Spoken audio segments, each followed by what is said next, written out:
probably have a great show.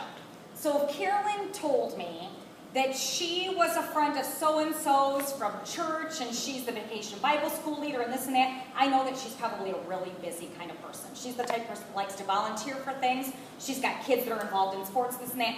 That tells me she knows a lot of people. The busier the person is, that's the person that is most likely to have a show. Why? Because they have a hard time saying no to stuff. So when you hear somebody that's busy at the show, you know how you kind of eavesdrop and you're listening in? The busiest people there are your bookers. Okay, so what I may do is I'm pegging Carolyn, and I'm like, all right, she's totally going to book a show for me. She can't say no to anybody. She volunteers for everything. So what I'm going to do is I'm going to very quickly, at some point during the cooking part, I'm going to say, okay, you know what, guys? I want to show you what a typical host will get by inviting me and my products into her home. I don't say, I want to show you what a typical host will get by booking a show. Because I don't like the terminology, book a show. I'd like to show you what a typical host would receive simply by inviting me and the Pampered Chef products into their home. So then what I'll do is I'll say, typically my hosts like to take one of our more expensive items or collections at 50% off.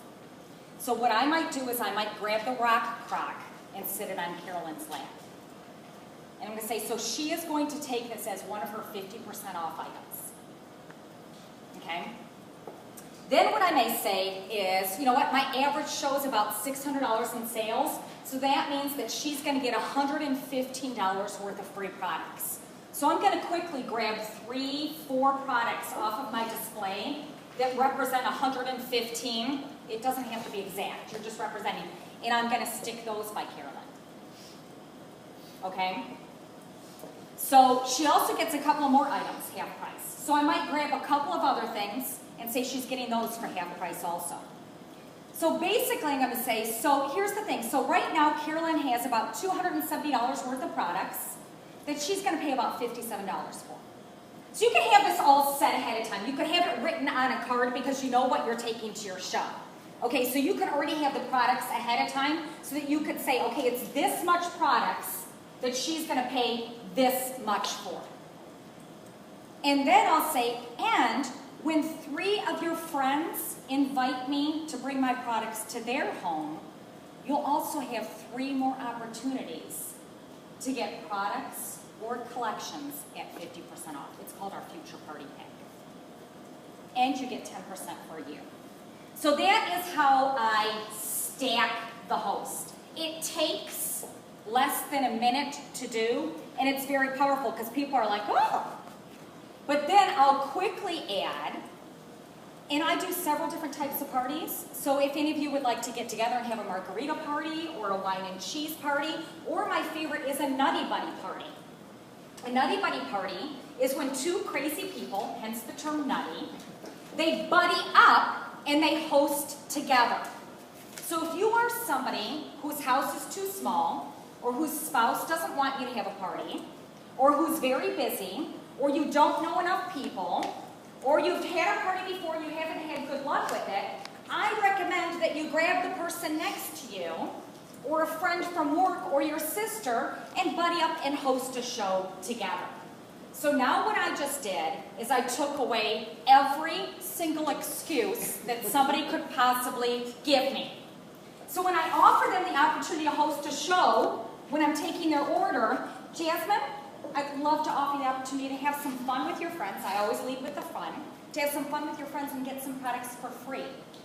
Would you like to look at what dates I have available for a show? And she's like, oh, I'm too busy. I'm like, then you should totally have a Nutty Buddy. The other thing that I'll do is if I saw that Olivia and Jasmine walked in my show together, and I see coworkers on their name tag, after I talk about the Nutty Buddy, I'm going to be, for example, Jasmine and Olivia, who are coworkers, you guys should buddy up. Okay? Holly and Diane. Holly and Diane, you guys are next to neighbors. You should buddy up. Okay? Seriously, 80% of the shows that I had on my calendar were Nutty Buddies. And so it's just you have a co-hostess show. Does that make sense? It totally works all the time. Okay. So during your show, you want to make sure that you're dropping little booking seats here and there. You want to be very subtle. You do not want to spend your cooking show constantly talking about booking a show. Why? People will turn you off. They're like over it. They're like, if you mention booking a show one more time, I'm totally going to take this fork and poke you in. Okay, they don't want to constantly hear it. So it's just subtle little things. Now, everything that I'm training you to do, you don't have to do all of this. I'm just giving you things and you can pick and choose what you want to do, okay? Now, let's talk about after you're done with the show and you get to the point where you have people fill out the drawing slip. Does everybody know what I'm talking about when I say the drawing slip? Yes. Everybody does? Yes. Okay. So, let me just give you a couple of pointers. Yes, last night I taught you how to use the drawing slip as it relates to recruiting people. So tonight I'm going to teach you how to use the drawing slip as it relates to adding shows on your calendar. So when I get to the second question on the drawing slip, I'm going to deliver a solid booking announcement. Okay? So I'm going to read it to you now just to kind of give you an idea, and I'd be happy to repeat if you're anal retentive and you feel like you need to have every word that I say. So I'm going to say something like this. I know by now that several of you have seen a number of pieces that you absolutely love. And I've got great news for you. It's very easy for you to stock your kitchen for little or no cost.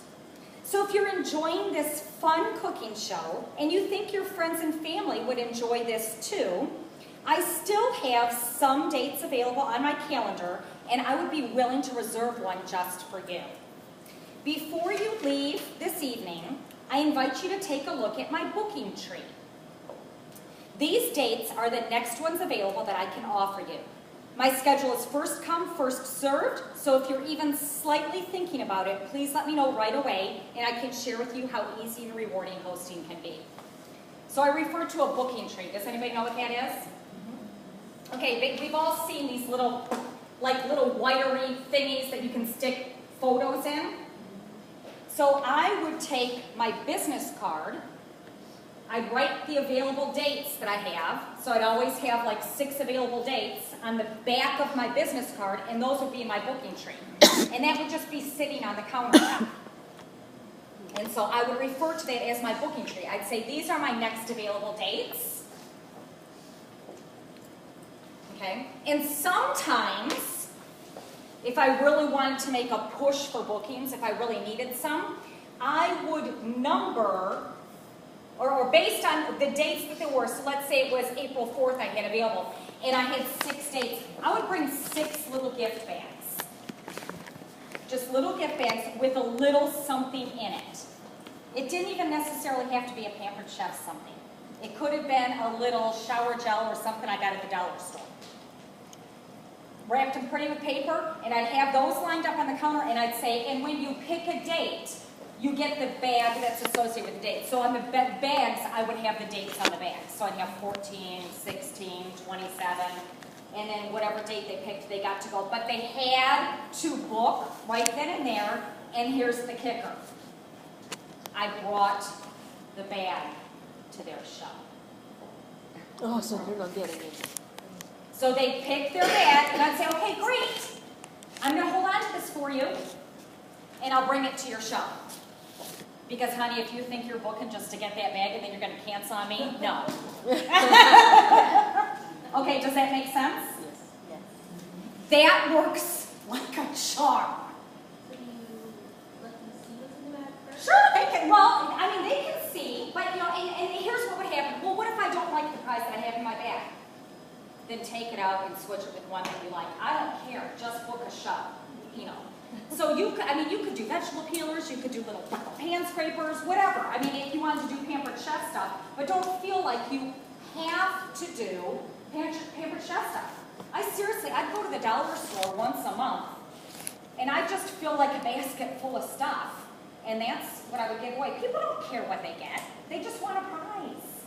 They want to be able to come home to their husband and justify the fact that they booked a show. Honey, I want to let you know I got a prize tonight. And by the way, we've got about 20 people coming over to our house in 2 weeks. Anything that'll soften the blow. Okay? All right, so that's what I would do, like on the booking, the booking question. Those were just a couple of little tips. Now here's another thing that I would do. Before I collected the drawing slips, I would say, okay, there's one more thing that I want you guys to fill out on this drawing slip.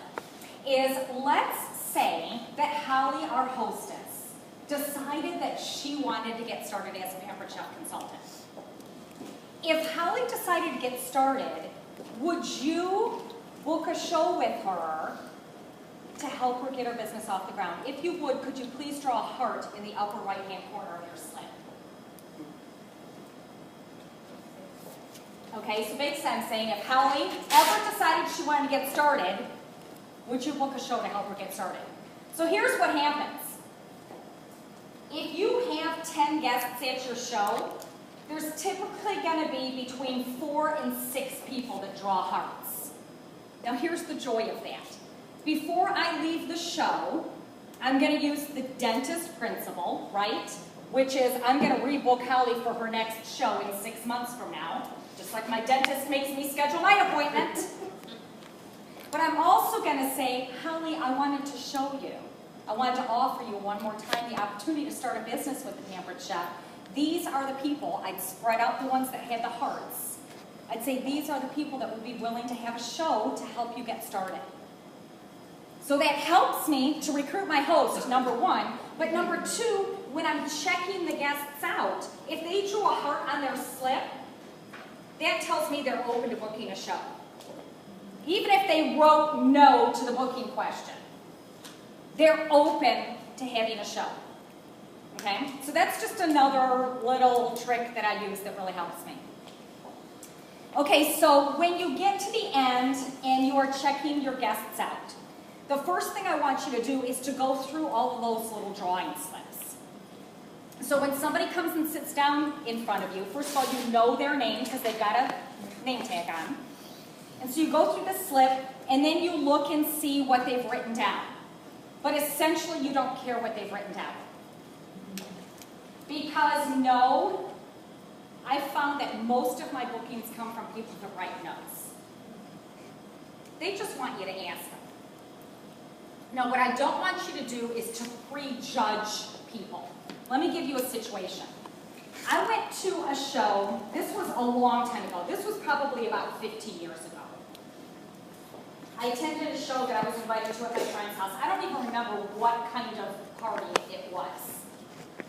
And had a great time, everybody was having fun, and everybody was checking out with the consultant, giving her their order, and she was filling out the order slip. I was probably about the 7th person in line to have their order form totaled up. But I was listening to her, and she offered every single person the opportunity to book a show. Everybody that came up to her, she said, I'd like to offer the opportunity to invite me and my stuff into your house. How does that sound? When I got up to her, she didn't offer it to me. That totally hurt my feelings. Because you know what? I wanted to book a show. But the fact that she didn't offer it to me, I was so, seriously, and I'm one of those people that I'm very sensitive. And I really take stuff personally. And so I was like, what did I do? Does she not like me? So for whatever reason, she had prejudged me. Oh, she's not going to want to have a show. So she didn't offer it to me, so I didn't book. And that stuck with me. And so I promised I am never going to make somebody else feel the way that she just made me feel. So I don't care if you've got a 103-year-old woman at your show. Don't think that she can't or doesn't want to have a show. Offer it to everyone because you do not want to hurt anybody's feelings. Okay, does that make sense? All right. So what I usually do is when they sit down, one of the first things I say is, okay, Olivia, I want to go ahead and verify your contact information to make sure that I have everything correct. Olivia, I really believe in excellent customer service, so I wanted to let you know that you can expect to receive a phone call from me in the next 30 days. Okay, so what that just did was, it forced me to follow up with my customer. I have great integrity, and I'm the type of person that when I tell you I'm going to do something, I'm going to do it. So I know that I said to Olivia, I believe in great customer service, and I wanted to let you know, Olivia, that you're going to be getting a phone call from me sometime in the next 30 days. And the reason I'm going to be reaching out to you is, first of all, to make sure that you had fun this evening, and then I want to check and make sure that you're enjoying your products and that they're all working well for you. So Olivia, what's the best way for me to reach you? I typically contact my customers between the hours of 10 and 3. Would you prefer I reach you by phone, by text, or by email? And whatever method she gives me, I circle. Now, if you don't have set office hours like I did, you can say, generally speaking, when's the best time of day to reach you, and what's the best method for me to do so? So now I know that in 30 days from now, I'm going to contact her. Okay, so I do this with every single guest at the show. Most of the bookings that I receive come as a result of me simply touching base with customers. Okay, so let's say that you're holding 4 shows per month, and at each show you typically have 10 people at each show.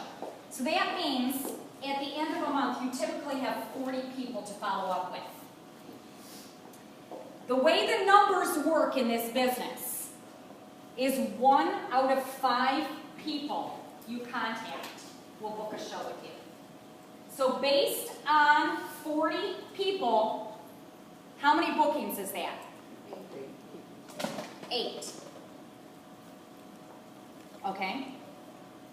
8 potential bookings. And the numbers are really close. I know because I call them all the time. Okay, so you're somebody that works full-time and you're like, okay, I've got 40 people that I need to contact. Divide them up. Let's say you want to work your business 3 days a week. 3 days a week, you're willing to spend 15 minutes making 2 phone calls or whatever. Take the 40 phone calls you need to make and divide them out and commit to making that many phone calls per day. Okay, so let's say it's 10 phone calls a week. So that'd be Monday through Friday, I'm going to make 2 phone calls a day. So what I'm going to do is, as a visual aid for myself to again force me to do it, I'm going to take a little mason jar, and I'm going to stick it on my windowsill, right where I wash the dishes. And I'm going to have another mason jar next to it. In the first mason jar, I'm going to have 10 little stones in it. Each stone represents a phone call that I need to make that week. And my goal is, by the end of the week, I need to move all the stones from this jar into that jar. So every time I make a phone call, I get to move a stone. That gives me a sense of accomplishment. So now I'm making the calls more so to move the stones than anything else. I get great joy, okay? I get to move 2 stones. Yes, check it off my list. Yeah. Okay, so whatever little head you have to do it yourself too. Now, how do I keep track of this? I've got a simple system in place. So when I get back from a show, I've got the guests' order slips, and then I've got their little drawing slips. And I'll just kind of staple those all together. So all of my shows that I hold in April, I've got a filing system in my drawer that is just file folders January through December. So all of the shows that I hold in April go in my May folder, my May follow-up folder. So then when May comes, I pull out that folder, I see how many people I need to call, and I divide it up based on how many days I'm willing to do phone calls that month. And that's how many calls I make each day. And those are just my follow-up calls. You will get a ton of bookings doing this. So let me give you an example of a phone call. So I'm going to, is it Candace? Okay. What did we erase? Candace. Somebody misspelled your name.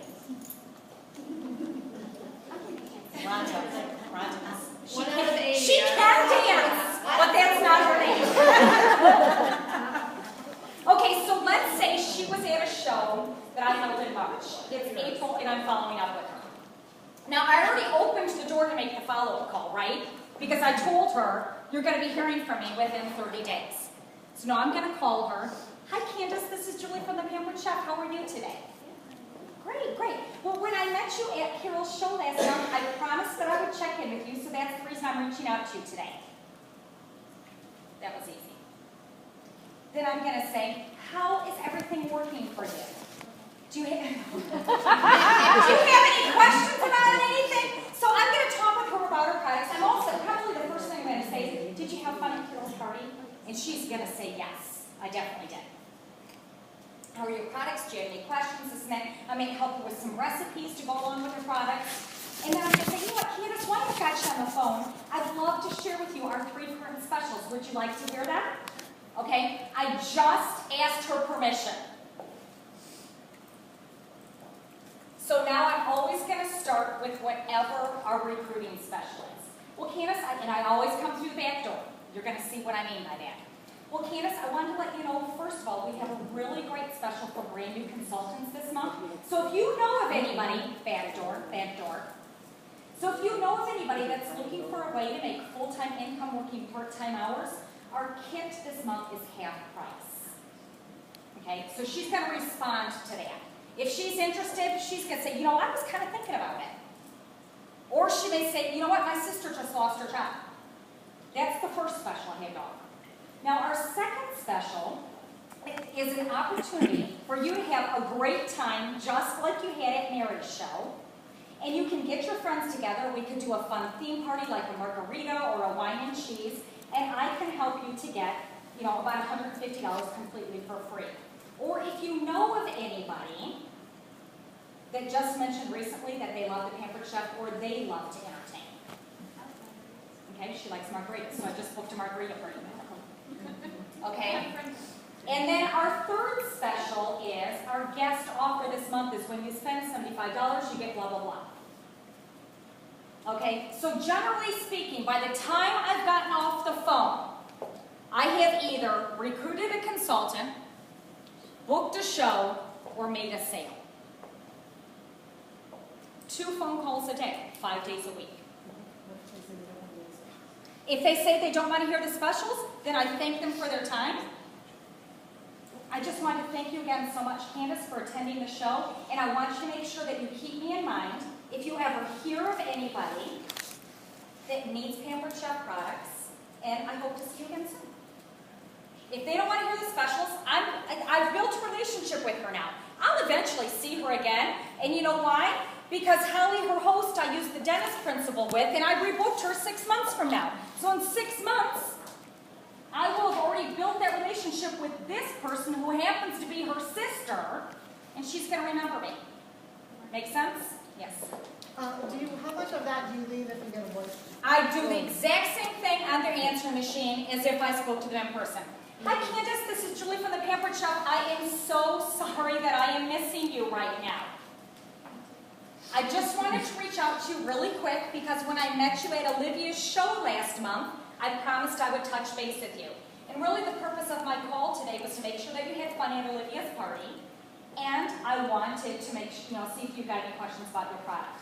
I've got 3 fabulous specials that I can't wait to share with you. So I want to tell you how to get in touch with me. Blah, blah, blah, blah, blah, blah, blah. Here's the time that you could probably reach me. And Candace, if I don't hear back from you in the next day or 2, I promise I'll try you again. So you didn't tell them the specials? No. You tell them I said I've call got you 3 back great for the specials. specials. Yeah, so she can either call me back or I'm going to call her again. So she doesn't call me back. They never do. No, they don't call you back. So now 2 days later, I'm going to call at a different time of day.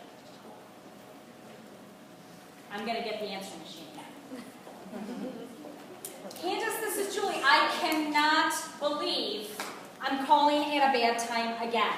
I am so sorry. I'm apologizing. You apologize because it's for that. totally my fault, right? And I said I was really excited about sharing the specials with you. And again, I'm so sorry that I missed you, but here's how you can get in touch with me. I hope that I will see you again soon. And then I'll leave it at that. Pardon me? I only text if they told me that that's how they prefer for me to communicate with them when I'm checking them out. Otherwise, no. Otherwise, no. Okay, so that gives you just a little bit of information. And make sure definitely, what my focus always has been when I go to a show, my goal is to walk out of the show with actually 3 bookings on my calendar. I want to rebook the host, and I want to book 2 guests. Now here's my philosophy. If my goal is to get 3 bookings at every show I hold, if I go and I do Carolyn's show, and I only get 2 bookings, the next day, I get on the phone until I get a booking to make up for the 3rd one that I didn't get that night. Okay? So any questions?